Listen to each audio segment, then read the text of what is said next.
Firm post-game show. The Lobos fall 69-59 to Boise State. It is time for our post-game coaches' comments brought to you by Delta Dental of New Mexico. We welcome in Lobo head coach Craig Neal. Coach Neal, you sat down and saw the sheet and said, wow, and I asked you if you've ever had somebody shoot 7 for 7 from 3 against you like James Webb did tonight.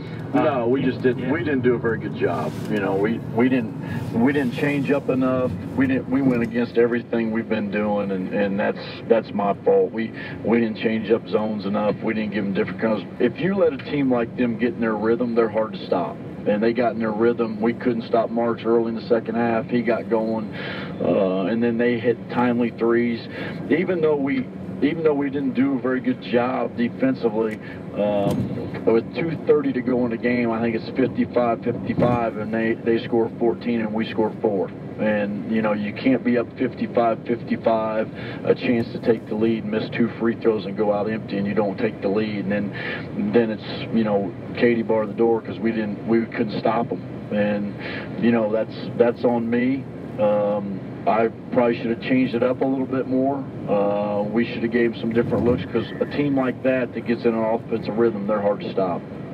I mean, even when we got stops, took bad shots. Had a hard time putting the ball in the hole on the offensive end. Yeah.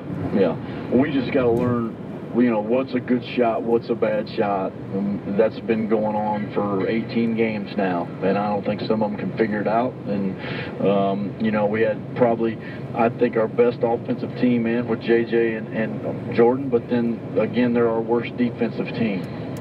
So, you know, you're in a catch-22 deal. I thought Deshaun gave us great energy coming out of the second half, made some big plays, got us going, and then we couldn't get anything going. We just have a lot of inconsistent play in the sense that, you know, they'll play really good one game, and then you know, tonight we had a lot of guys who were very inconsistent, didn't play well. We didn't get you know, 7 or 8 guys playing really, really well, and 4 guys not playing well. We got 4 guys playing pretty decent and 8 guys playing very inconsistent. Tonight, Devin Williams, just 9 minutes, and you went deep on the bench today playing 11 guys. Did you not like the way he started tonight? I've never heard of a situation where you tell a trainer he's tired at 4 minutes into the game. So if he was tired, then I was going to let him rest.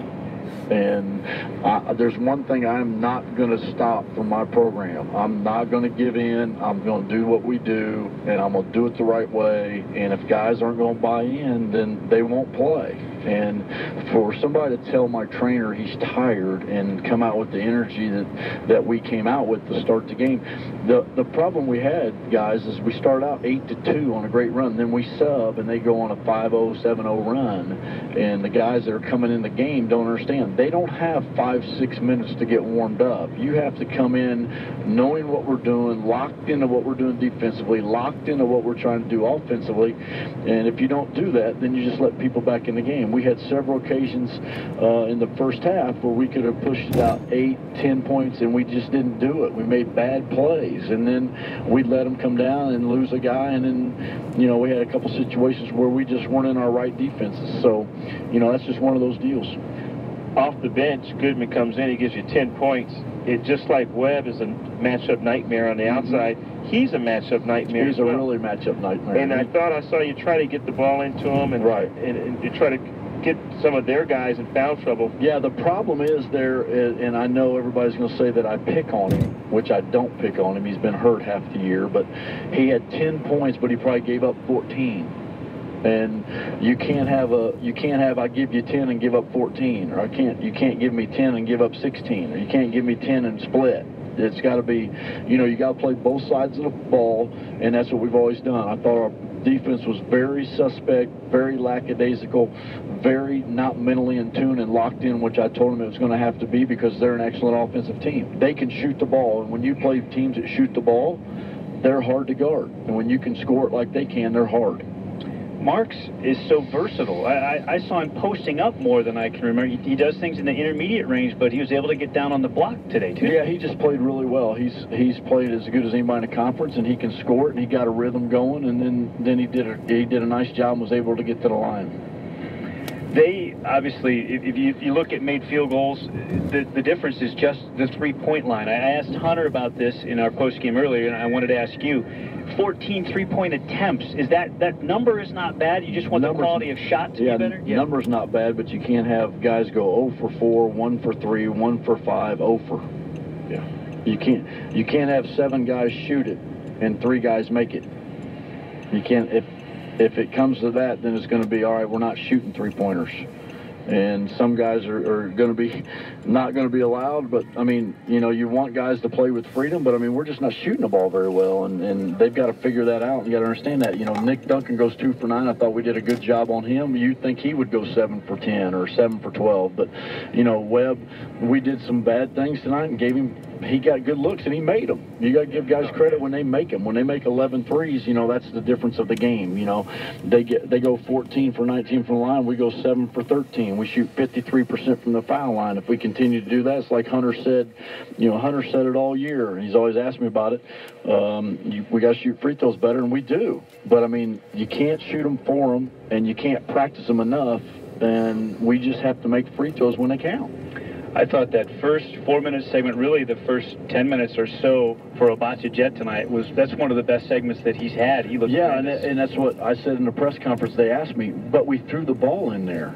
I mean, we got to throw the ball in there. We can't keep playing around the three-point line.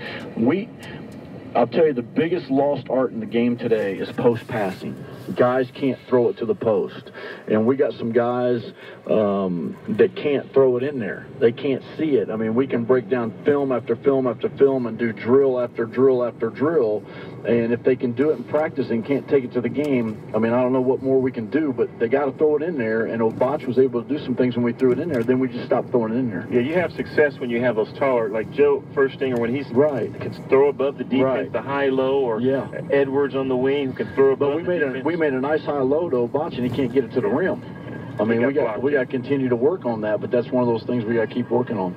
All right, this is another very difficult road trip coming up for you guys. It's kind of a weird deal. They give us a Sunday game and make us go to UNLV in Wyoming. So didn't help us much with scheduling, but that's part of it. And we just got to go forward and try to get better, and we'll try to get better as a team. All right, we look forward to seeing you in Vegas, Coach. I appreciate y'all. Thank you. Lobo head coach Craig Neal, your Delta Dental coaches. Comments brought to you by Delta Dental of New Mexico. Almost 400,000 New Mexicans are covered by Delta Dental plans. For more